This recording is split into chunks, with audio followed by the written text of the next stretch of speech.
ஆன்மீக நண்பர்கள் அனைவருக்கும் அன்பு கலந்த வணக்கங்கள். இன்றைக்கி நாங்கள் ஆன்மீகம் சம்மந்தமான பதிவில் பார்த்தீங்கன்னு சொன்னால், தலைவீங்கிய கணபதி திருச்சி உச்சி பிள்ளையாரின் அறியப்படாத ரகசியத்தை பற்றி பார்க்கலாமா வாங்க. நம்மள பலருக்கு பார்த்தீங்கன்னா திருச்சி மலைக்கோட்டை என்றாலே 273 அடி உயரத்தில் வீற்றிருக்கக்கூடிய உச்சி பிள்ளையார் தான் நினைவுக்கு வருவார்.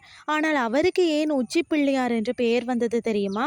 மலை உச்சியில் இருக்கிறதால மட்டும் இந்த பெயர் வரலங்க. அவரது உச்சந்தலையில் வீங்கி இருப்பதாலும் இந்த பெயர் வந்ததாம்.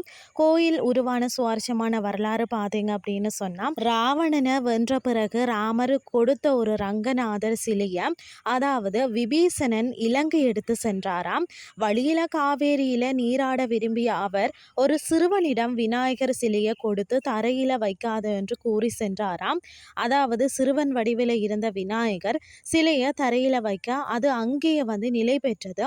அதுவே இன்று ஸ்ரீரங்கம். இதனால் ஆத்திரமடைந்த விபீஷணன் அந்த சிறுவனின் தலையில பலமாக குட்டினாராம். அதாவது குட்டியதால் விநாயகரின் உச்சி வீங்கியதும் இன்றும் பார்த்தீங்கன்னா மலைக்கோட்டை உச்சி பிள்ளையாருக்கு அபிஷேகம் செய்யும் போதும் அந்த வீங்கிய உச்சந்தலையை நாம கண்கூடாக தரிசிக்கலாம். நீங்களும் அடுத்த முறை மலைக்கோட்டை சென்றால் பிள்ளையாரின் உச்சந்தலையை உற்று நோக்க மறக்காதீர்கள். இன்றைய ஆன்மீகம் சார்ந்த பதிவு உங்களுக்கு பிரயோசனமாக அமைஞ்சிருக்கும்னு சொல்லி நானும் நம்புறேன். இதே மாதிரி மற்றும் ஒரு ஆன்மீகம் சார்ந்த பதிவோடு உங்களை சந்திக்கிறேன். நன்றி.